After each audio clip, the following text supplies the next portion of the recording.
Good morning children. ఈరోజు మనం time and distance సంబంధించి ఒక లెక్క చేద్దాం. చూడండి, 18 కిలోమీటర్ పర్ గంటకు ఎన్ని మీటర్ పర్ సెకండ్లు?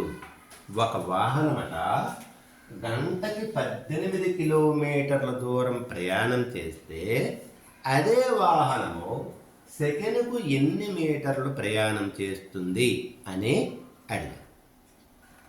మొదటగా మనం 1 కిలోమీటర్ పర్ గంటకి ఎన్ని మీటర్ పర్ సెకండ్లో కొనుక్కోవాలి.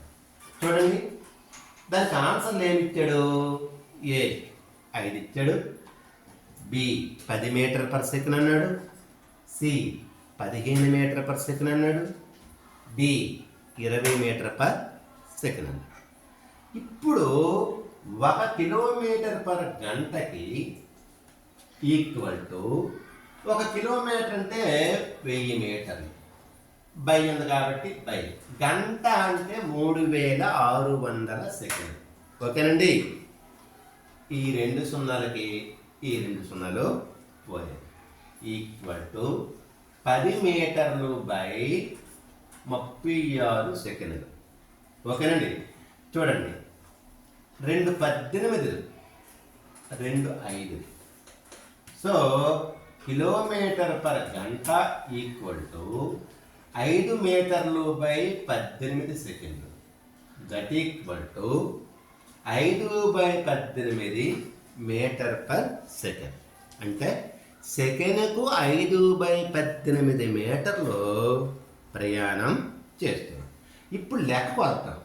18 కిలోమీటర్ పర్ గంట equal to 18 into 1 kilometre per గంట అని రాసుకోవచ్చు. ఎందుకంటే 18 ఒకటిలో 18 ఈక్వల్ టు 18 అలా రాస్తాము. ఇంటూ 1 కిలోమీటర్ పర్ గంట equal to 5 by 18 metre per second. 18 ఒకట్లు 18, 18 ఒకట్లు 18. ఓకేనండి, ఒక 18 కిలోమీటర్ పర్ గంట ఈక్వల్ టు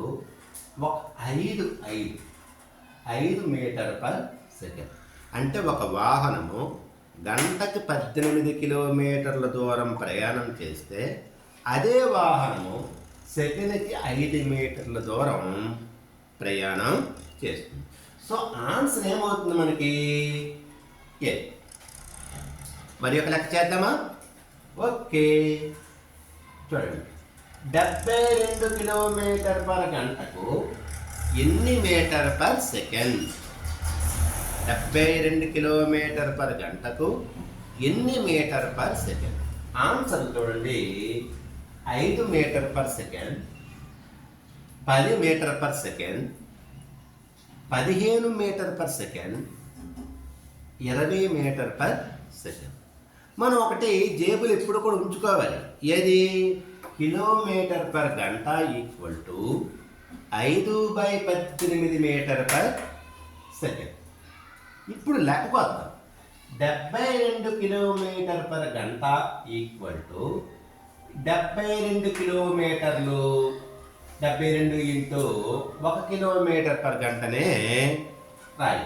ఓకేనండి, ఈక్వల్ టు 72 ఇంటూ ఈ 1 కిలోమీటర్ పర్ గంట equal to 5 by 18 metre per second.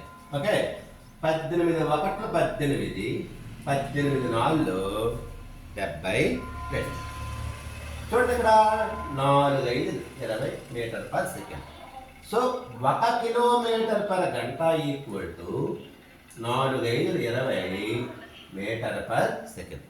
అంటే గంటకు 72 కిలోమీటర్ల వేగంతో ప్రయాణం చేస్తున్న ఒక వాహనము అది సెకండ్లోకి వచ్చేసరికి సెకండ్కి 20 మీటర్ల దూరము ప్రయాణం చేస్తుంది.